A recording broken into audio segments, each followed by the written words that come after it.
Hello and welcome to the Malloy Midseason Report. My name is Robert Goldberg and today I'm here with head softball coach Susan Cassidy-Lyke. Susan, thank you for sitting down with me. Thank you, Robert. So coming into this season, you guys had big shoes to fill. You had Courtney Green, a great two-way player both in the circle and in the lineup. What has it been like trying to fill that void to fill in Courtney inside the circle and in the three spot in the lineup? Yeah, well, obviously, she was a great player for Malloy.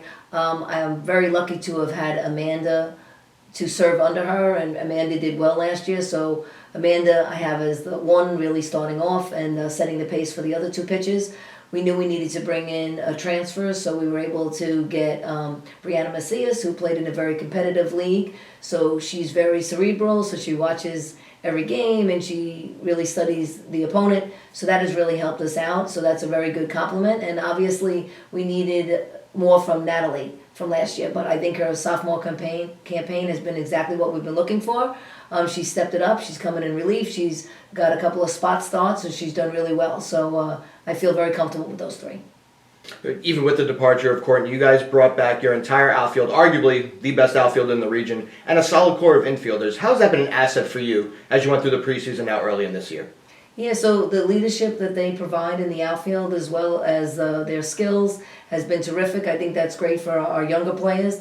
Infield, a little bit different when you're seeing the two kids up the middle, but we like what they've been providing us in terms of their athletic ability and their skills.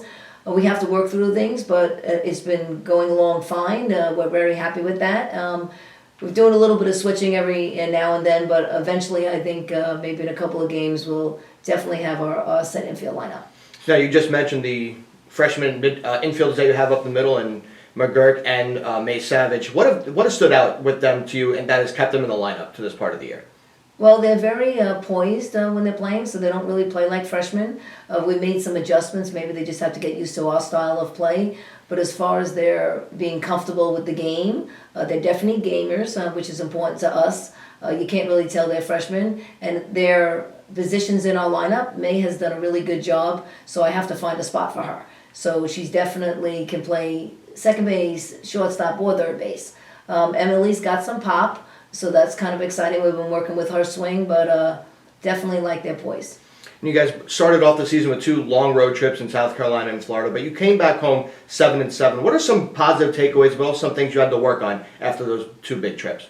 Well, obviously going there and having 2 freshmen starting up the middle was going to be a big deal for us. And then also not knowing what we were going to get from Natalie and Brianna. But we're very satisfied with how we performed there. Anything that we needed to change was just a couple of little tweaks, which we feel we've been working on that with the practices since we've returned, and I think we'll be ready to go. So coming into the Bridgeport series, there's a lot of buzz around the department that you could accomplish the 500th win for your coaching career, and you were able to do so in such a dominant fashion. What did that mean to you as a coach and as a program to achieve that in such a way? Well, obviously as a coach, I really just think about winning, so I know that was in the background. Probably heard about it a lot from my kid, but I think I was really focused on the Bridgeport game, which really was important for me because that's an in-region win or loss. Obviously, they're great competition for us, and there's a little bit of a rivalry with them. So and I'm excited that I also have been able to have the longevity here at Malloy, a place I love, and recognize the assistant coaches that I've had along the way. They all texted me and said, it was so exciting, what a milestone. But what I responded back to all of them was, you were part of that milestone. So I think I've been lucky enough to have great assistant coaches and great players along the way.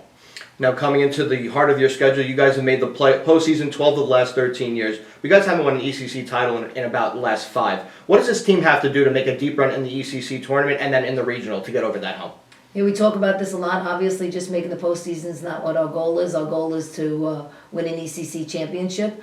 I think what we need to do is, I tell them all the time, if we just play our game and limit our mistakes, mostly mental mistakes, we should be able to compete with anybody. So that's really been our mantra. We have to really limit our mental mistakes. All right. Susan, thank you for sitting down with me. This was the Malloy Midseason Report, and we'll check back in with softball at the end of the year.